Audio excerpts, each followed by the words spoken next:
Hi guys, it's me, Jocelyn here again, and for this video dedicated to the holiday season of 2023, I will cover another Star Wars movie. This time it will be Star Wars Episode 5, The Empire Strikes Back. Now before I begin this, I should tell you, I told you I will review another Star Wars movie this time, and no, the Star Wars Holiday Special doesn't count for this, because it's not a movie, it's a TV special. And second of all, it's a real crappy one at that, so I just say, yeah, that doesn't count. So I will be talking about this movie and why is it an improvement over the other one. Not that the first one was bad, not far from it. Episode 4 was the bomb. This is more like the Hiroshima and Nagasaki A-bomb in comparison. This movie is they definitely up the epicness. And I believe that they also up the budget too, because this movie is grimy, it's wet, disgusting, and it's all around great. The puppets are good, and they also introduced the Yoda, and they also introduced some of the other creatures like the Wampa and that weird space asteroid thing too.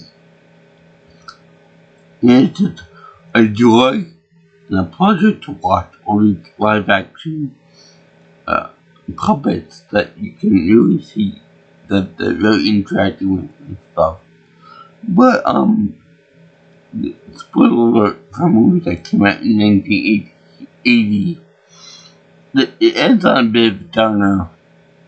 Unfortunately, it does end up on a downer, but we expect the Empire is striking back against that big, costly, and very badly designed little moon that sort of blew up. Well, eventually they're gonna make another one. And I do believe that in this one, they have they introduced the Emperor, the one that's higher up on the evil chart than even Lord Vader himself. So there's that. But first, let me just say that it did use the famous type scroll, in which they do in the galaxy far, far away, and all that stuff. A long time ago in the galaxy far, far away. Now, that is something epic. It's like a trademark at this point. That every Star Wars movie has had it. Even I think in the special had it. So they say that in the droids have been successful for all the big time resistant people like Princess Leia, Han Solo, Chewbacca, who did not receive a medal.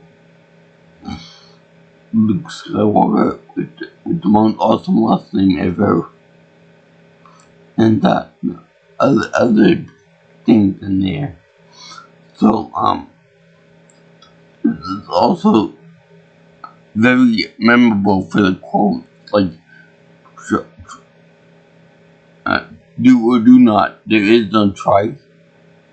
Do not tell me the odds, among others too, which I try to apply to my everyday life too, but that's the point. Anyway, in this part, they actually have the AT-ATs, the one the mechs that walk around like elephants or big horses, and that's full of shit, but they can take a lot of punishment. Now, they call this the Battle of Hoth, which they do very nicely in the first in the one of the Family Guy parodies. Now, I gotta say that. Please forgive me. I'm probably gonna forget something. It's so long, so detailed, and so epic. Now, they have they have in it the Poet of Wampa. Now, the Wampa takes Luke Skywalker, knocked unconscious, and planned to eat him until Ben Kenobi says, use the Force. And he picked the lightsaber out of the snow. Why the Wampa brought it with him, I have no idea why, but it would make sense to get rid of that thing and put it in the snow outside the cave, but whatever. He takes it and chops off the arm of the Wampa, thereby, I guess, killing it. So then they have him and Han Solo going outside, and I forgot the name of the creature, but the little rabbit camel are the snow beasts there. They come open, and I think that they show Han Solo using a lightsaber, meaning that now, of course, you just can use it too, so that's cool. So then he stuffs him inside that like Christmas turkey, and that's how they spend the night. Which I believe it's a real life survival strategy. You take your sci-fi creature and come open, and then shove a body in there and be warm for the night. So now, I can't talk about this movie without talking about the annoying Battle of Hoth scene. Now, the Empire has to try to take care of these shield generators for the planet, so they can, I guess, do the planetary bombardment. And they have these little snow spears there that that have to fight off the AT-ATs and AT-STs. Don't ask me to say which one is different, which one is not. I think the AT-STs are the chicken walkers that are easily disabled by Teddy Bears in the next movie, but we'll get to that later on. Anyway, these things have to be taken out by the snow spears. How are they gonna do that? They're gonna tie cables around their legs and get entangled up. Just like a bunch of boys used to do to me when I was in school, walking around with my walker. They would try to keep me and put their legs in between my own and make me fall. Until my dad put something that walled the wire style. Anyway, they have to defend the base, and they do it. They blow them up very easily. Even though when they're upright and they're walking, they're almost invincible. Yet when they fall down on the ground with the butts in the air, with their necks on the ground, they become fragile and explosive. But whatever. So the rebels eventually win. Darth Vader sent them the planet to weed out anybody else in there. So why do I have a beef with this? Because the first Star Wars movie that I ever, the first Star Wars game that I ever played was Shadows of the Empire for the Nintendo 64. A little side game that you play Dash Rendar. But there's one issue. You start out with that battle, and let me get the controller for you.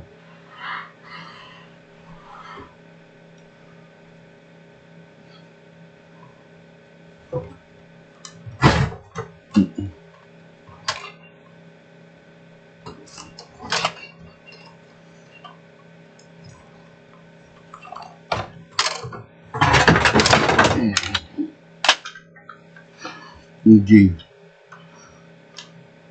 Now, normally, playing a plane in the game in a video game is like pretty easy for me.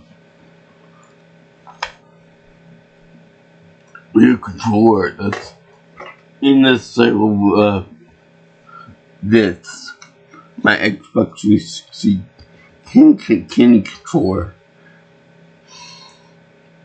Most of the controllers are like that, but this wasn't that. This is the Nintendo 64 controller, and let me tell you, it is a sound bit of a controller. The person who designed this needs to seriously go to hell, because this made the game almost impossible for me to play. It made it super hard for me to wrap the cords around the AT-AT's legs. It'd be much easier for me to throw the goddamn control at the AT-AT and make it blow up like you did in the movie. So there's that. And the next thing is that every game after that always starts out with that battle scene, unless you're doing the prequels. But that's a whole nother topic altogether. Anyway, so every time I'm playing this a Star Wars game, and it features the Battle of Hoth, it's kind of like getting PTSD flashback again. It'd be like a guy that went to Vietnam, having to always repeat all the nightmares and all the trauma of dealing with the war over and over again every time that they play a video game. So it's pretty horrific stuff for me, at least. I don't know if you guys feel the same way. But you guys come comment on that in the comment section. So I will say that this whole thing is very fun, because even though the Empire has multiple ships, better resources, they have Vader, y'all will see him without the suit on. A little piece of the skin underneath his helmet. And then after that we'll see higher up Lord Palpatine, which is a godsend in this movie, played by the same guy who does all the others. You play the same guy over and over again. But I can't think of his name offhand, but I'm sure you guys will comment on it below. So, yeah, they had that.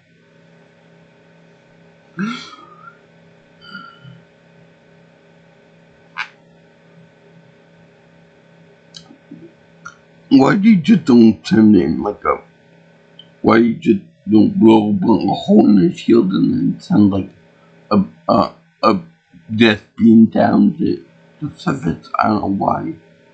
The Covenant would take care of this, no problem. But yeah. also mentioned about the Dagobah Swamp, and the Dagobah Swamp is the home of Yoda, the most awesome little green dude in the world. And he's a kick-ass fighter from the prequels. I don't care what anyone says, I still like to fight him and Count Dooku and Palpatine himself. So you see, Yoda train Luke and stuff. But meanwhile, on the other side of the galaxy, they have Han Solo getting jiggy with it with Princess Leia. Now, all during the movie, they're like the romance is blossoming, even though it was implied that Leia like Luke more than anything else. He had the heart for him. Nowadays, that's probably not a very good idea. But apparently she likes his lightsaber, and he likes her buttons. Literally, she likes her buttons. He likes her buttons. So it also showed that Boba Fett and Darth Vader make a deal, and they capture Han Solo in like a carbonite field, in which he throws like this.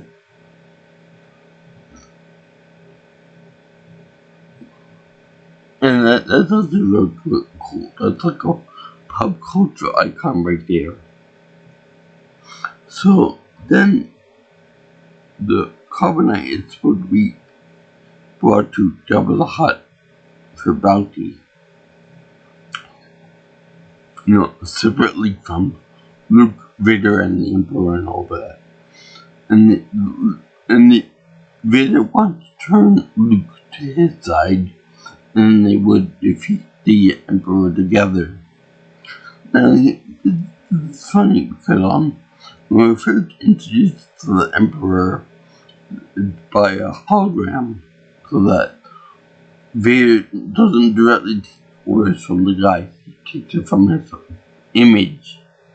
And the image is also not a person per se, it's more of a, I heard that what they did was they put a chimpanzee in the cloak to make it look like an otherworldly type figure.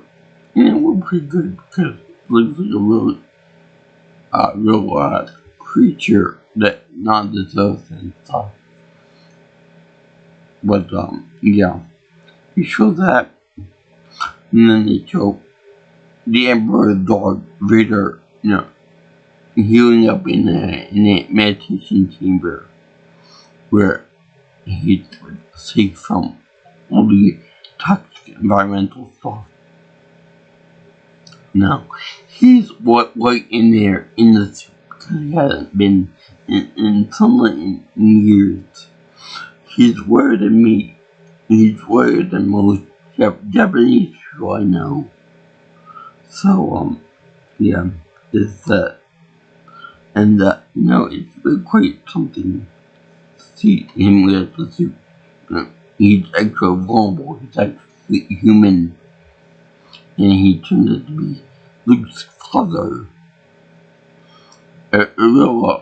This movie should be called Star Wars Episode 5. You are the father. Because that's like one of the big, giveaways in this movie, that Luke is related to Vader. Obviously, people know that the word Vader is the Dutch for father. Is that a German? But in any case, they show that Darth Vader is father. But we lead up to it beside the word, beside the name. Because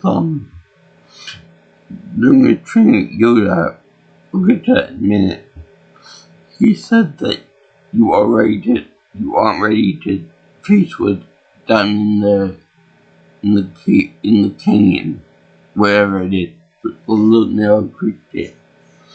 So he goes into over there. He sees a vision of Darth Vader, and he puts a lightsaber, slides off his head. It's the helmet head rolled down with a big gash in it in the mouth portion. You see his Luke's own face in it. And this foreshadows that he's like supposed to be relate to him in some way, shape, or form. Probably his father. We never ever told, but we know could be his roommate, cousin, brother, friend of friend and a friend. So you got that. So then let me get into Yoda trait for all.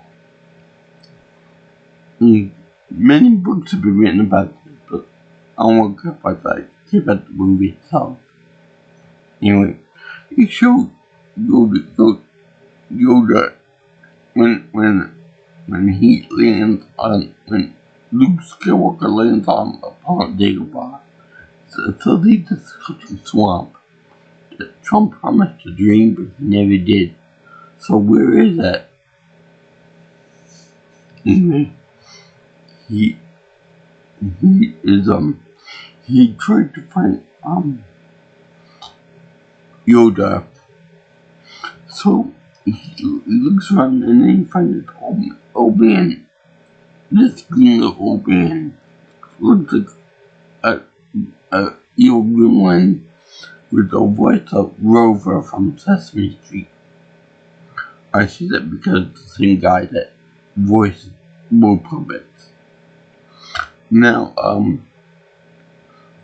this is pretty epic because they show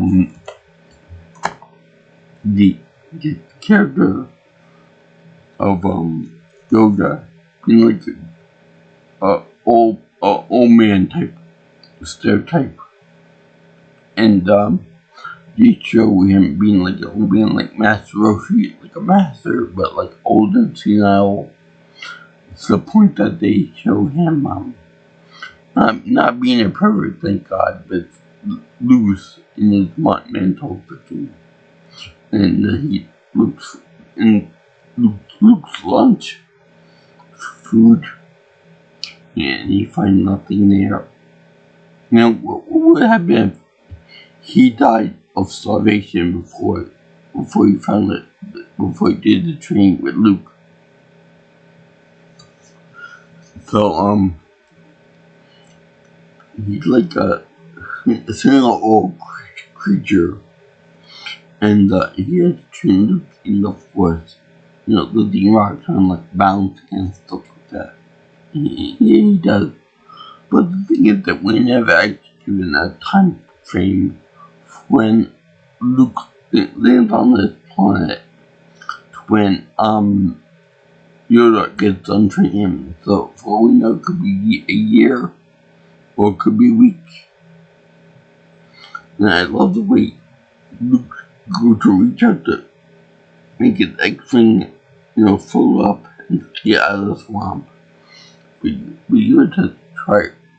Do or do not, there is no try.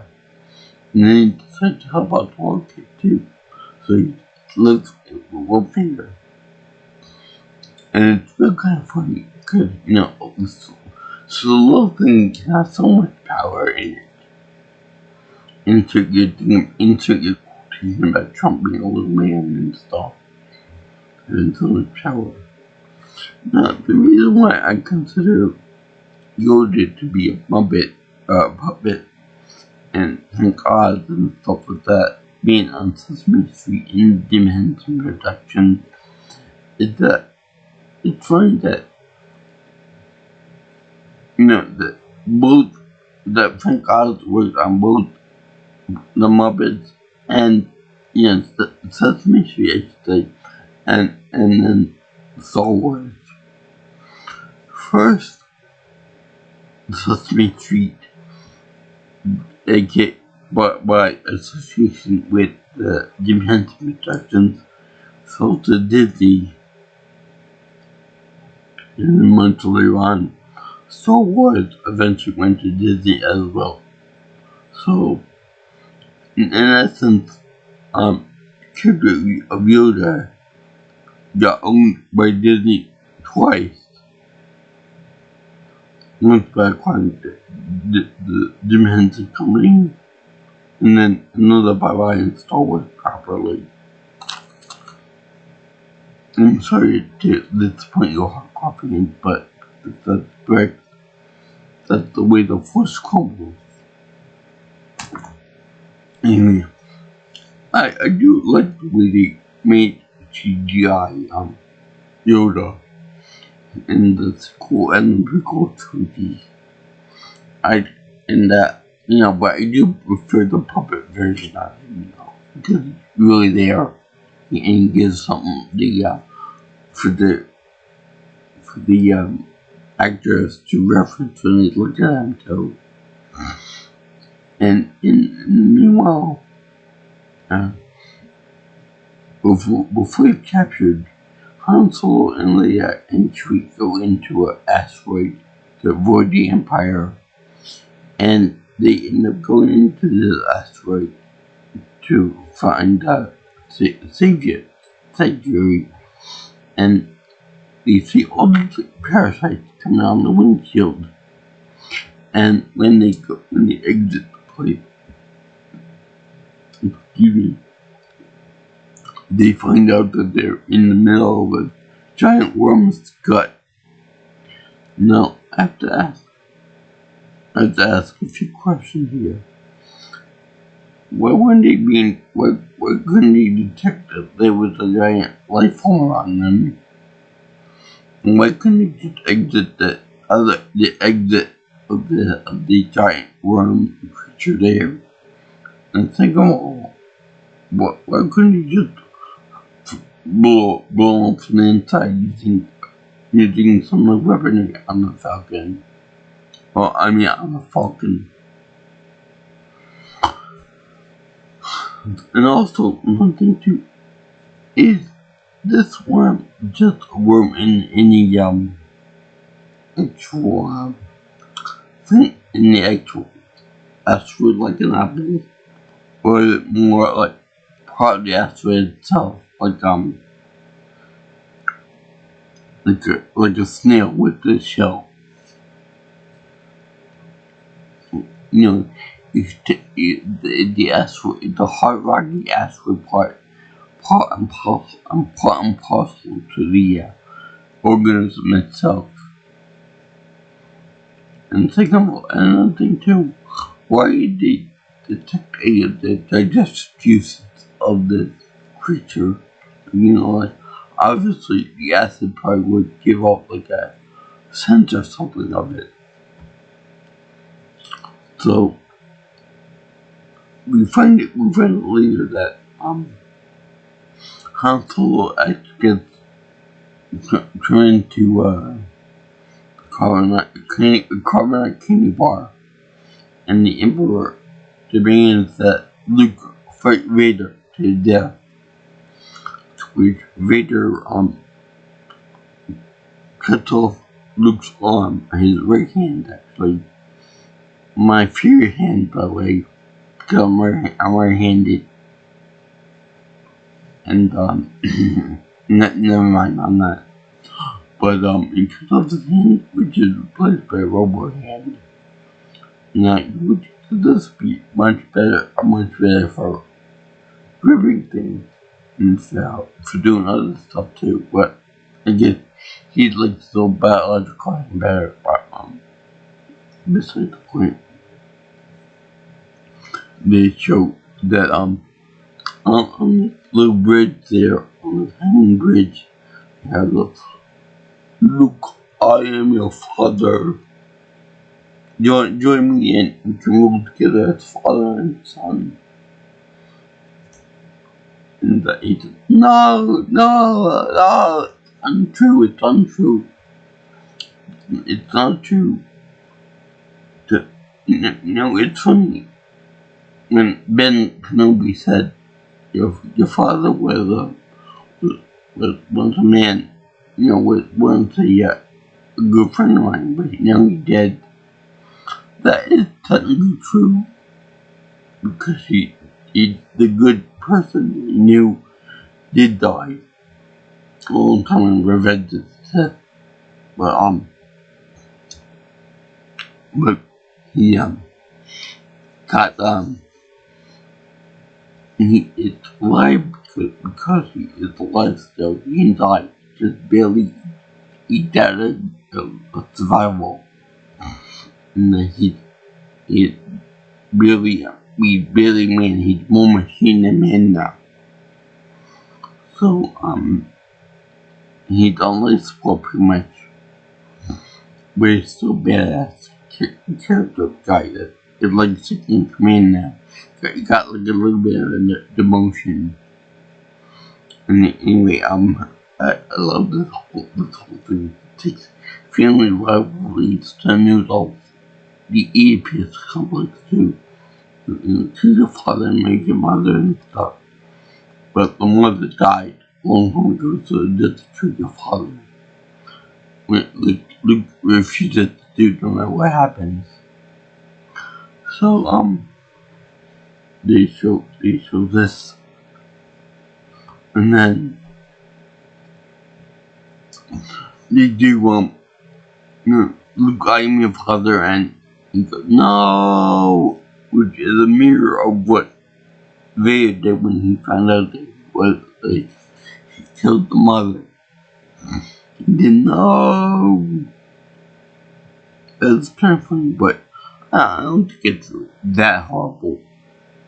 So then they show him jump off the edge, trying to kill himself. A good message for the kids. You find out your father is an evil bad guy, and you try to kill yourself. That's really, really family forward there.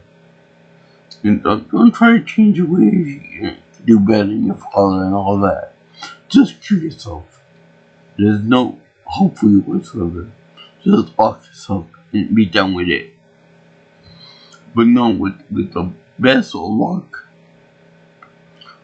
he lands on like exhaust port.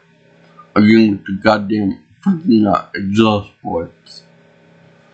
So he ends up being caught by Chewie and the gang and Leia on the end of what they call Cloud City, which is like a floating city in the sky. I would love to live in there. The weather would never pose a problem for you. And you could just float above the cities. That's even more. You could float above the clouds. That's even more advanced than the Jetsons, because the Jetsons had their seas are anchored to the ground. But that's very nice. And I think that when they cleaned up the original trilogy with the remakes, that's one good thing they did. They put more detail in the Cloud City portion. Felt over in the original, it was more just closed visors. Here they can open up into new areas, which I like it. It's fun.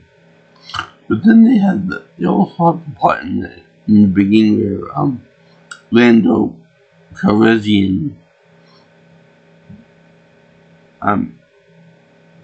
betrayed the Han Solo and Leia by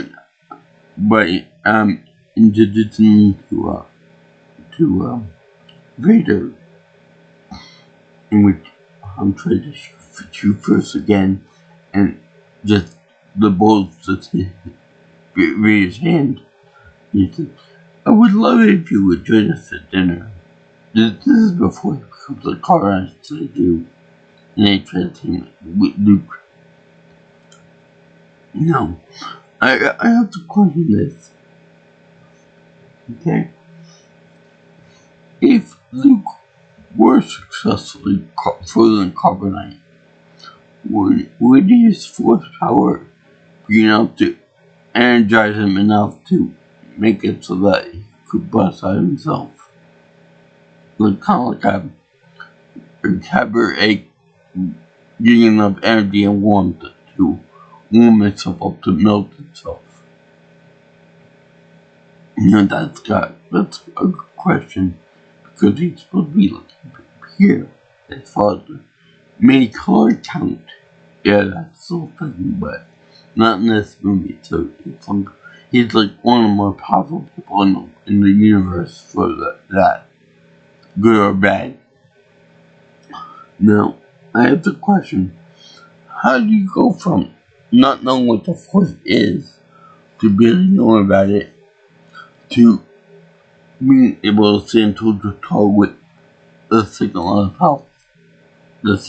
powerful Sith Lord in the universe?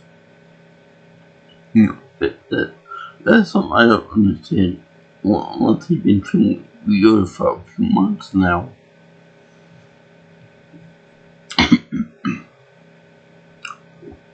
So yeah, this movie definitely ups the epicness. It definitely is a high point in the series in some regards, and in other regards, it just sucks because it ends all low points for the heroes. The Empire has won. The Empire looks like it's gonna win the war. Han Solo is down for the count. Luke gets on a hand, keys a hand back. He doesn't want to kill his father, even though everyone else has to kill him.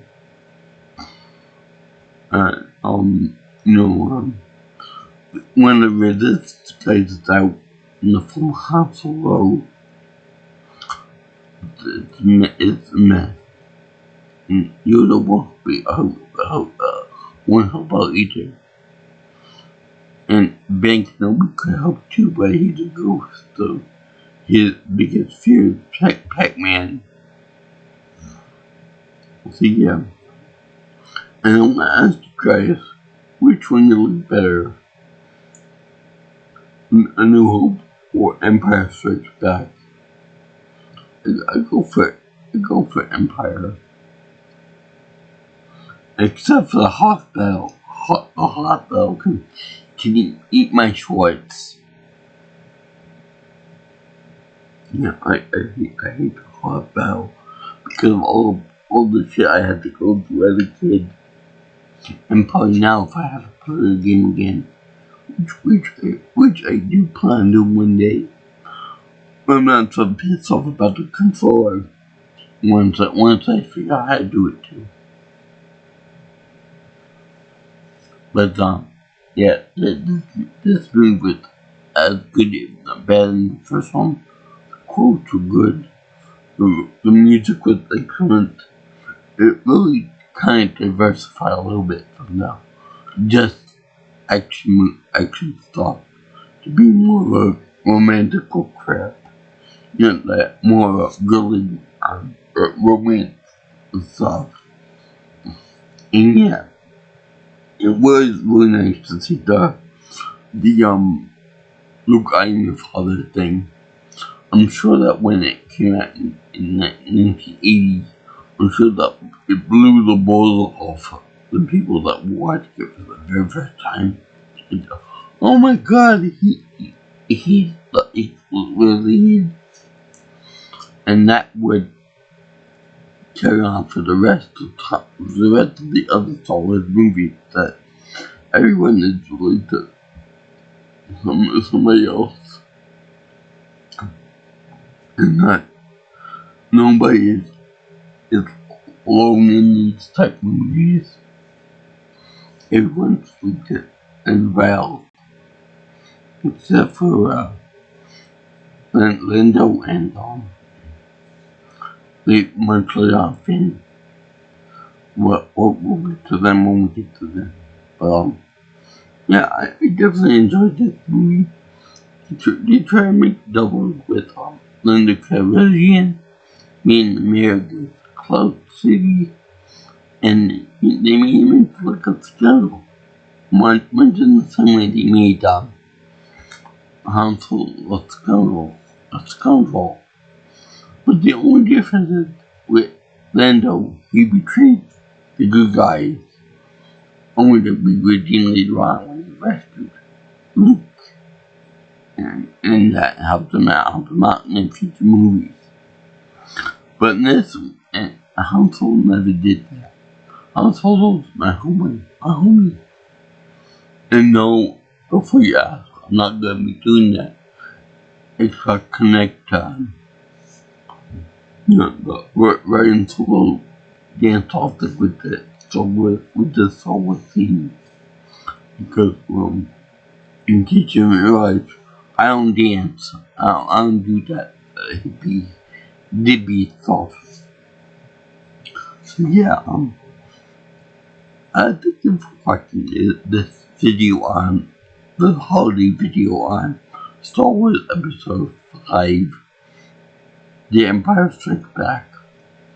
It was a real treat to watch all the Star Wars and the Empire Strikes Back against the good guys for destroying the wall of joy.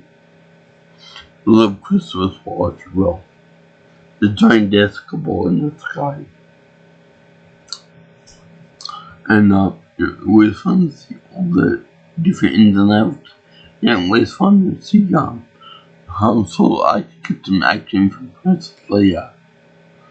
She finally warmed her heart. And he finally planted a big smack right on his face. So that was pretty cool. Anyway,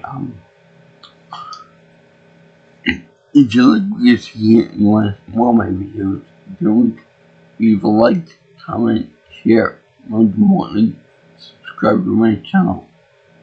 If you want to leave any comments, or any future projects for me, suggestions on what I can do for the future, you can always call me or text me at 631-707-3707. That's my cell number. My Twitter or X, if you prefer, is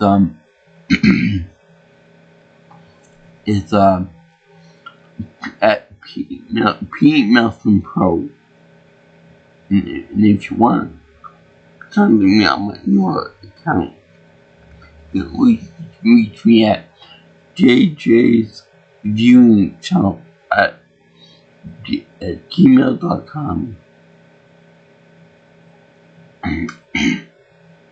So, guys, may the Force be with you. Have a very happy Hanukkah, Merry Christmas, Happy Kwanzaa, Happy New Year's, Happy Shut the Fuck Up Day, and the most important day of all, have a very happy and safe Life Day. Aloha, guys and girls in ancient land.